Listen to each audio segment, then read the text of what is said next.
মহিষ দিয়েও কুরবানি হয় না। ঢাকা শহর যাবেন, প্রায় মানুষ মহিষ দিয়ে কুরবানি দিচ্ছে। জি না, মহিষ দিয়ে কুরবানি দেওয়ার কোনো বিধান ইসলামে নেই। শুধু ইসলামে না, পৃথিবীর কোন ধর্মগ্রন্থে মহিষ দিয়ে কুরবানি করার কোনো বিধান নাই। তাওরাতেও খুঁজে পাবেন না, ইনজিলও খুঁজে পাবেন না, জাবুরও খুঁজে পাবেন না। আমাদের ইসলাম ধর্মে তো নাই নাই নাই নাই নাই। যারা বলছেন মহিষ দিয়ে কুরবানি দেওয়া যাবে, তাদেরকে আমরা বলবো, আল্লাহ রাসূলের যুগে মহিষ ছিল কি ছিল না? না এই ডিসকভারি চ্যানেল এসে আবিষ্কার করছে? মহিষ ছিল না আগে? সাহাবাদের যুগে মহিষ ছিল না? ইমামদের যুগে মহিষ ছিল না? তারা কি কেউ মহিষ দিয়ে কুরবানি দিছে? যে শয়তানের কাজই হলো যেন মানুষ আমলই না করে, আর খান্নাসের কাজ হলো আমল করবে, আমল যেন কবুল না হয়। মহিষ দিয়ে কুরবানি করলে কুরবানি হবে না। মহিষ খাওয়া হালাল, কোনো সন্দেহ নেই। মহিষের গোশত হালাল, কোনো সন্দেহ নেই। তবে কুরবানির জন্য মহিষ চলবে না। কেন? আল্লাহ রাসূল অথবা আল্লাহ রাসূলের কোন সাহাবীদের যুগে, আল্লাহ রাসূলের যুগে কেউ মহিষ দিয়ে কুরবানি করেছেন এ ব্যাপারে কোনো প্রমাণ নেই, যদিও তাদের ঘরে মহিষ ছিল। মহিষ দিয়ে কোরবানি হবে কি? জি ভাই, মহিষ দিয়ে কোরবানি হবে, কারণ মহিষ গরুরই অংশ। মহিষ গরু একই জিনিস, প্রজাতি, শুধুমাত্র একটা কালো একটা লাল, এর চেয়ে কোনো পার্থক্য নেই। আর মহিষ গৃহপালিত জন্তু, এই জন্য মহিষ দিয়ে কোরবানি হবে। মহিষ দিয়ে কুরবানি দেওয়ার কোনো বিধান ইসলামে নেই। যারা বলছেন মহিষ দিয়ে কুরবানি দেওয়া যাবে, তাদেরকে আমরা বলবো, আল্লাহ রাসূলের যুগে মহিষ ছিল কি ছিল না? এই ক্ষেত্রে সঠিক মত হচ্ছে যে জায়েজ, কোনো মাকরুহ না, জায়েজ। জি হ্যাঁ। আর এর উপরে আজকে আমার কাছে একটা সুন্দর কিতাব এসেছে, তো উর্দু ভাষা, বাংলায় অনুবাদ হলে ভালো হয়। খুব ভালো গবেষণামূলক লিখেছে। এই কথাগুলি আমরা অনেক আগে থেকে বলে আসছি, কিন্তু লম্বা করে লিখেছে। তার মধ্যে যে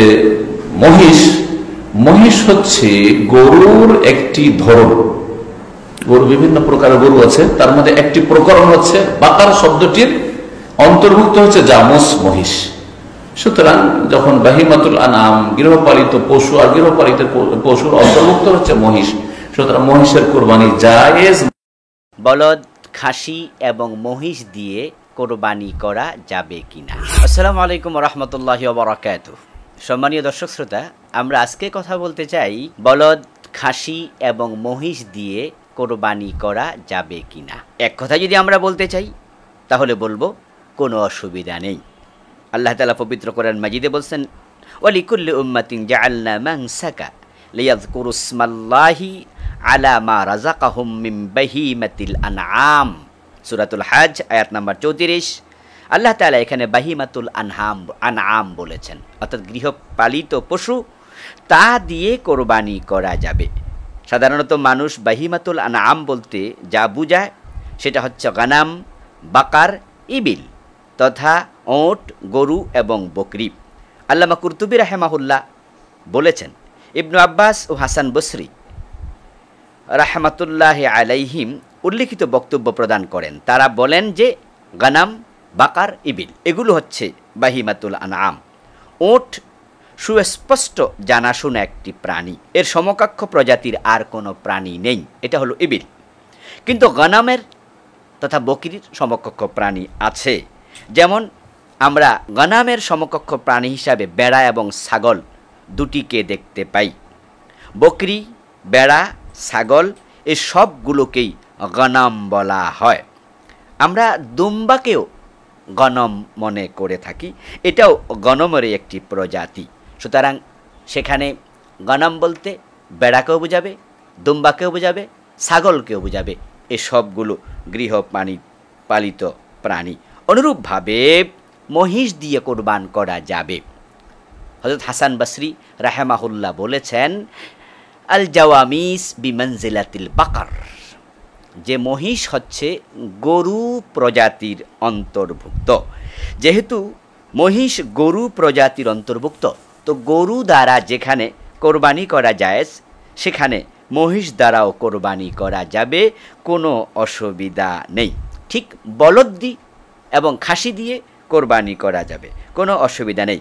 আর আমরা জানি কোনো গরু এবং কোনো ছাগলের যদি বিচি ফেলে দেয়া হয় তখন গরুকে বলদ বলে আর ছাগলটাকে খাসি বলে। কেউ কেউ বলেন যে তাদের বিসি ফেলে দেওয়ার কারণে খুঁত তৈরি হয়েছে। সুতরাং নিখুঁত প্রাণী দিয়ে জবেহ করতে হয়, কোরবান দিতে হয়। তাই খাসি দিয়ে কোরবান করা যাবে না, বলদ দিয়েও যাবে না, যেহেতু খুঁত তৈরি হয়েছে। তাদের বক্তব্যের কোনো ভিত্তি নেই। বরং রাসূল সাল্লাল্লাহু আলাইহি ওয়াসাল্লাম নিজে খাসি দুম্বা দিয়ে কোরবানি করেছেন মর্মে হাদিস পাওয়া যায়। হযরত আবু হুরায়রা রাদিয়াল্লাহু তাআলা আনহু বলেন, কানা নবী সাল্লাল্লাহু আলাইহি ওয়াসাল্লাম ইযা আরাদা আন ইউদাহিয়া ইশতারা কাবাশাইন আযীমাইন সামিনাইন আকরানাইন আমলাহাইন মুজুআইন।